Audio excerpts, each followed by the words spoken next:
Tasawuf. Bersama kita dalami pesan Al-Quran setiap hari.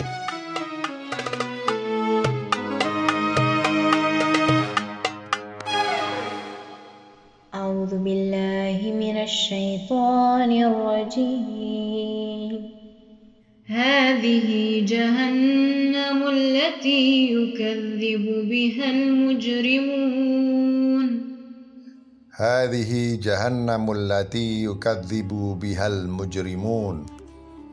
Inilah neraka jahanam yang dulu didustakan oleh orang-orang yang penuh dosa itu atau orang-orang yang jahat itu.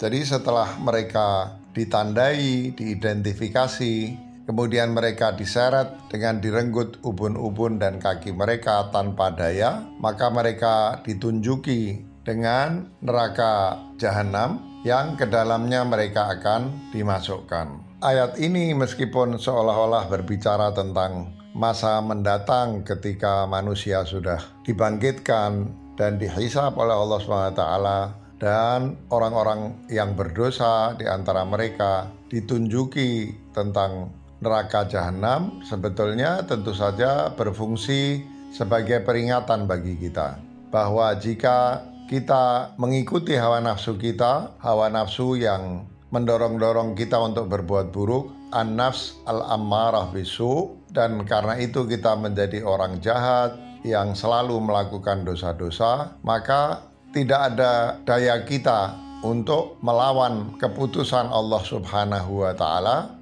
untuk memasukkan kita ke dalam nerakanya. Nanti akan kita lihat di ayat selanjutnya, yakni ketika Allah mendeskripsikan seperti apa neraka jahanam itu dan apa yang akan terjadi pada orang-orang yang memasukinya. Tapi di tengah-tengah antara ayat ini dan ayat nanti yang melanjutkan, Allah SWT mengulangi sekali lagi ayat yang sudah diulanginya berkali-kali pada ayat-ayat yang sebelumnya, yaitu fabi ayyi ala'i rabbikuma tukadziban. Maka nikmat atau karunia Allah yang manakah yang kalian dustakan wahai manusia dan jin. Dengan itu seolah-olah Allah SWT sedang mengatakan bahwa selain itu adalah janji Allah yang akan terjadi, tapi Allah ingin mengatakan bahwa sekarang aku peringatkan engkau sebelum engkau nanti mendapati kenyataan bahwa dari hisabmu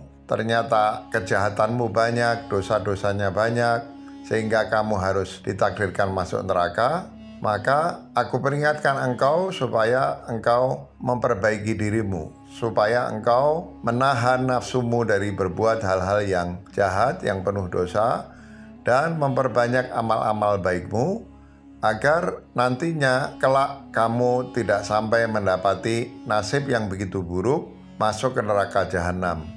Di dalam hadis misalnya digambarkan neraka jahanam ini adalah satu tempat penyiksaan, tempat pembersihan atau penyucian, yang cara pembersihan dan penyucian itu bisa menimbulkan kesengsaraan yang sangat besar.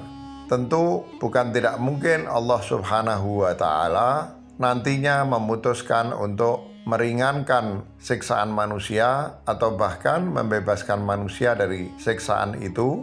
Akan tetapi hendaknya kita selalu memelihara antara rasa takut dan rasa penuh harap akan ampunan Allah Subhanahu wa Ta'ala.